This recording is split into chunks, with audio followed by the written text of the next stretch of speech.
3장 나를 사랑하고 계명을 지키는 자. 오늘날 10계명은 별로 인기가 없다. 왜 그런가? 해야 할 것과 하지 말아야 할 것들을 규정한 율법이라는데 부분적인 이유가 있다. 사람들은 율법을 싫어하는데 그리스도인은 사랑을 따라야지 율법을 따라서는 안 된다고 생각하기 때문이다. 지금 3장 같은 경우에는 왜 하나님이 10계명을 우리에게 주셨는지에 대한 이유를 설명하기 위해서 제2계명에 있는 내용을 먼저 소개하고 있는 거예요. 우리는 사랑과 은혜의 시대를 살고 있는데, 신약 시대에 살고 있는데 율법을 굳이 따라야 하는가? 라는 잘못된 생각을 본능적으로 하는 자리에 있어요. 그런데 율법은 우리에게 부정적인 것이 아니라 긍정적인 것이고 하나님이 우리를 사랑했기 때문에 주신 것이기 때문에 우리에게 유익이 되고 선이 되는 것임을 우리는 알아야 돼요. 그리고 신약 시대를 살고 있는 우리도 역시 하나님의 율법과 10계명에 나와 있는 신앙의 정신과 기준은 우리가 지키고 받아들여야 해요. 상황윤리. 상황윤리는 10계명을 비롯한 성경의 다른 행동 규범들을 일시적으로 가장 중요하게 생각했던 규범일 뿐이라고 생각한다. 상황론자들은 모든 규범에서 예외가 있으며 더 많은 사람에게 더 많은 유익을 준다면 10계명을 무시해도 괜찮다고 한다. 따라서 모든 상황에서 율법을 지키는 것이 최선인지 물어야 한다고 주장한다. 상황윤리는 목적이 수단을 정당화한다고 말한다. 상황윤리는 그 상황에 따라서 우리가 믿고 있고 받아들여야 하는 정의가 다르다는 거예요. 그때는 틀렸지만 지금은 맞다. 과거에는 간통, 간음이 죄였지만 오늘날에는 죄가 아니다. 그런 식으로 합리화하는 게 상황윤리예요. 그때는 옳았지만 지금은 틀리다. 물론 어떠한 부분에 대해서는 상황에 따라 달라지는 부분이 있어요. 그런데 하나님의 법, 특히 10계명을 비롯한 하나님의 말씀은 상황과 시대와 어떠한 것에 상관없이 변하지 않은 유일한 진리라는 사실을 우리는 알고 있어야 돼요. 10계명도 동일해요. 10계명의 내용을 보면은 하나도 틀린 말이 없잖아요. 잘못된 것이 없잖아요. 그걸 지킨다고 해서 우리가 우리의 자유를 억압당하거나 어떠한 문제가 있는 게 아니라 지극히 정상적인 사람이 따라야 되고, 이게 10계명이기 때문에 따라야겠지만 10계명이 아니라도 도덕적, 윤리적인 부분에서 반드시 해야 할 부분이란 말이에요. 근데 오늘날에는 그러한 기준이 없어졌잖아요. 절대적 성경의 진리가 훼손되고 있는 시기에 우리는 살고 있어요. 그러니까 절대적인 게 없는 시대, 그게 바로 상황윤리라는 거예요. 우리는 그것을 받아들이면 안 된다라는 거예요. 잘못된 대조, 사랑이냐 율법이냐라는 식의 대조는 율법을 비하는 것만큼 잘못이다. 사랑과 율법은 도덕의 참축을 이루는 동반관계이지 적대 관계가 아니기 때문이다. 율법을 실행하는 데에는 사랑이 필요하다. 그렇지 않다면 사람보다 규례를 앞세우고 실제로 자신의 이웃을 사랑하지 않고도 선할 수 있다고 말하는 바리새인이 되고 만다. 의도가 아무리 선하다고 해도 율법을 없애기보다는 율법이 있는 것이 낫다. 율법을 잘못 사용하면 사람을 정죄하는 수단이 될 수 있어요. 바리새인들이 그랬잖아요. 하나님의 율법을, 물론 그들은 대부분 잘못 해석했지만 율법의 기준을 사람들을 정죄하고 자기는 의롭다는 식으로 사용하기 위해서 그렇게 했어요. 법이란 것도 사실은 악하게 사용하면은 악법이 될 수 있잖아요. 근데 법이라는 것은 사실은 사람을 살리기 위해서 있는 거잖아요. 하나님의 법, 율법도 동일하고 10계명도 동일해요. 10계명은 선한 거예요. 하나님의 율법은 하나님 말씀이기 때문에 진리예요. 그런데 인간이 죄인이기 때문에 그걸 왜곡하고 그로 말미암아 사람을 정죄하고 사람을 심판하고 스스로 그것을 통해 사람에게 나쁜 짓을 하기 때문에 그게 악하게 사용되는 것뿐이지 사실은 율법과 10계명은 선한 것이란 말이에요. 그렇기 때문에 악하게 사용하는 인간들 때문에, 왜곡되게 사용하는 인간들 때문에 오해를 받고 있지만 그럼에도 불구하고 없는 것보다는 있는 게 우리에게 훨씬 유익하고 훨씬 긍정적이다라는 거예요. 사랑의 눈이 되는 율법이 필요하다. 그리스도인답게 사랑하고 싶다는 마음을 가졌다고 해서 그 방법을 저절로 터득하는 것이 아니다. 오직 하나님의 율법에 정한 기준을 지킬 때에만 상대에게 참 유익을 줄 수 있다. 내가 정말 하나님을 사랑하고 그분을 알고 싶고 그분의 뜻대로 순종하고 싶다라는 마음이 참 성도에게 생기잖아요. 그리고 동시에 사람에 대해서도 하나님의 자녀와 성도로서 그리스도인으로서 다른 사람들을 섬기고 사랑하고 싶다라는 마음이 생기잖아요. 그렇다면 과연 어떻게 해야 되는가? 어떻게 하는 것이 하나님을 바르게 사랑하고 바르게 이웃을 섬기는가? 이 기준이 바로 율법이고 십계명이고 하나님의 말씀이 성경이라는 거예요. 그 기준이 없다면 내 마음대로 사랑하고 내 마음대로 섬기게 되는 거예요. 그게 처음에는 좋은 것 같은데 나중에 시간이 지나고 나면은 100% 변질되고 왜곡될 수밖에 없어요. 바른 신앙생활을 위해서는 하나님의 말씀의 기준을 놓고 항상 해야 되는 것처럼 십계명이 그 기준을 요약하고 있다라고 보시면 될 것 같아요. 두 가지 진리를 마음에 새겨라. 첫째, 하나님의 율법은 하나님의 성품을 나타낸다. 율법은 그분의 행동을 반영하며 그분이 우리에게 보고 싶어하는 것과 보기 싫어하는 것을 일러준다. 그것은 하나님의 참 형상인 거룩함에 인간을 일치시키기 위한 처방이다. 둘째, 이러한 하나님의 율법은 인간의 본성에 꼭 들어맞는다. 시벨류 자동차는 시벨류를 넣어야 움직이는 것처럼 우리는 율법을 잘 지켜야 만족스러운 삶을 살 수 있다. 그러니까 율법과 십계명을 하나님 말씀으로 보라는 거예요. 율법은 모세 오경을 말하는 거고 십계명은 모세 오경을 요약한 거고 구약 성경에 기록된 거니까 하나님 말씀이 맞잖아요.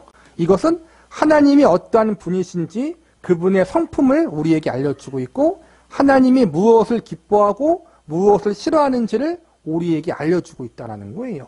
그걸 알아야지 하나님 뜻대로 순종할 거 아니에요? 그 뜻대로 순종하며 살아갈 때 우리가 참되게 하나님 안에서 기쁨을 누릴 수 있다는 거예요.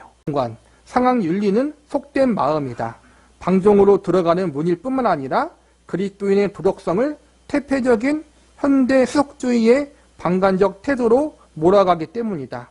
현대 세속주의는 금지하는 모든 외적 권위를 거부하며 인간은 한 번 보는 것만으로도 가장 좋은 것을 알 수 있을 만큼 지혜롭고 선하다고 확신한다. 그러나 성경의 기준에 의하면 이런 확신은 사탄이 가져온 많은 환상 가운데 하나로 하나님을 모독하는 교만이다. 인간은 스스로가 가장 좋은 것과 가장 선한 것을 택할 수 있다라고 믿는 거란 말이에요. 성경은 뭐라 그래요? 인간은 죄인이기 때문에 가장 선한 것, 가장 좋은 것을 스스로 발견하고 그것을 지키고 행할 수 없다는 거예요. 죄인이기 때문에. 성경은 우리가 죄인이고 그러기 때문에 인간이 스스로 만들어낸 기준이 아니라 하나님이 만들어낸 기준을 지켜야 된다고 우리에게 계속 알려주고 있는 것이고 인간은 그걸 거부하고 죄인들은 그게 아니라 인간 스스로가 만들어내는 기준을 지켜야 된다라고 하나님과 인간 사이에 갈등이 일어나는 거란 말이에요. 성육신하신 하나님의 아들 예수 그리스도는 나는 아버지를 사랑하며 항상 그가 기뻐하시는 일을 행한다라고 말할 수 있었던 완벽한 사람이었다. 십계명의 단점을 찾아내어 그것보다 더 좋은 계명을 주실 자격이 있는 사람이 있다면 예수님 뿐이었다. 그러나 예수님께서 하신 일이 무엇인가? 그분은 십계명이 영원한 권위를 지녔으며 참 종교의 중심이 된다고 단언하셨다. 그리고 십계명의 그 많은 그릇된 행동뿐 아니라 그릇된 태도까지 자세히 설명하시면서 이를 회피하지 못하도록 못 박으셨다. 또 예수님 자신도 십계명을 지켰다고 말씀하셨다. 사도 요한은 하나님을 사랑하는 것이 이것이니 우리가 그의 계명을 지키는 것이라고 말하면서 예수를 사랑하고 예수의 제자가 되는 길은 예수의 명령을 지키는 것은 물론 예수께서 신앙의 내용으로 삼으셨던 하나님의 계명도 지키는 것이라고 정의한다.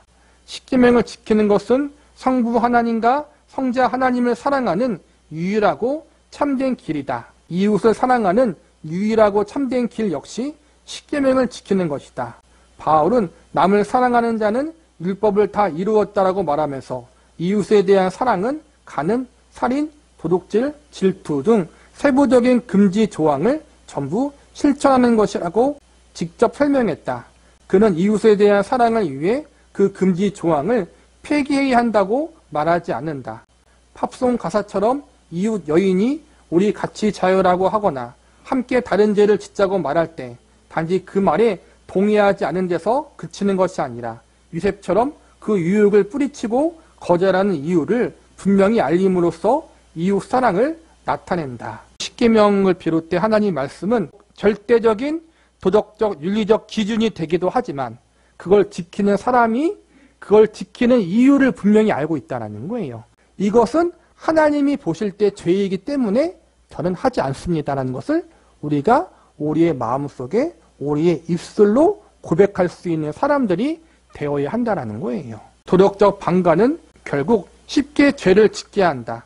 또 그것은 율법을 지키지 않고 죄를 범하는 사람의 인간성을 타락시키고 천박하게 할 뿐만 아니라 사회마저도 크게 치고 파괴한다. 최초로 도덕적 방관을 유도한 것이 사탄이다. 아담과 하와의 타락을 불러온 사탄의 약속, 즉 하나님의 법을 어기는 자는 하나님과 같이 된다고 약속했지만 거짓말이었다. 이 옛적 거짓말을 받아들이는 현대 세계에도 그리스도인이 이웃에게 진정한 사랑을 베푸는 길은 인간을 참된 삶으로 인도하는 참 안내자이신 하나님의 율법을 받들어 지키는 것이다. 하나님 말씀대로 산다는 것은 내 기분대로, 내 감정대로, 또 내가 처한 상황대로 사는 것이 아니라 하나님 말씀의 기준에 합하게 살아가는 것이고 그 구체적인 것을 요약한 것이 십계명이라는 거예요. 십계명에 나와 있는 그 정신대로, 그 기준대로 내가 살아간다면 나한테도 문제가 없고 사회적으로도 유익한 것이잖아요. 그렇죠? 하나님의 뜻이고 그게 하나님이 기뻐하시는 것이기 때문에 내가 지키며 살아간다는 것을 늘 마음속에 품고 있으라는 거예요. 그러니까 억지로 하지 말고 감사함과 기쁨으로 그것을 할 수 있는 자리에 가야 된다는 거예요. 그런데 그게 말처럼 쉽진 않아요. 그렇죠? 우리 입술도 하나 우리 마음대로 주장 못하는 게 우리인데 우리는 죄인이기 때문에 그래요. 하나님의 말씀을 기뻐하고 즐거움으로 지킨다는 게 사실 제일 어려운 거예요. 현실과 이상 사이에서 현실적인 부분을 인정해야 돼요. 아담과 하와도 실패했는데 우리도 마찬가지겠죠. 그렇기 때문에 우리는 늘 겸손히 하나님께 기도하고 하나님의 은혜의 도우심을 구하는 사람들이 되어야 되는 거예요. 저는 죄인이기 때문에 하나님 말씀대로 사는 것보다 내 마음대로 사는 게 기쁩니다. 저는 하나님의 말씀의 절대적 기준보다는 사람이 나에게 말하는 잘못된 것을 듣기를 더 좋아합니다. 이러한 죄인된 우리를 용서하시고 하나님께서 하나님의 말씀대로 하나님이 기뻐하신 뜻대로 살아갈 수 있도록 저를 도와주시고 저를 붙잡아 주십시오라고 우리가 날마다 기도하며 나아가는 사람들이 되어야 해요. 우리가 죄인이라는 사실을 배제하고 십계명을 있는 그대로 가르치면 바리새인이에요. 그거는 그렇죠. 우리가 십계명을 가르치고 하나님 말씀을 가르치지만 그걸 온전히 지킬 수 없는 죄인이라는 것을 가르치면서 하나님의 은혜가 늘 필요하다는 사실도 함께 가르치는 게 옳은 거잖아요. 결론은 십계명은 하나님의 말씀이고 우리로 하여금 세속에 물들지 아니하고 하나님의 뜻이 무엇인지 늘 분별할 수 있도록 돕는 역할을 하고 동시에 내가 그 뜻대로 살 수 없는 죄인임을 깨닫고 하나님의 은혜를 구하는 사람, 예수님을 의지하는 자리로 나아갈 수 있도록 이끄는 역할을 한다.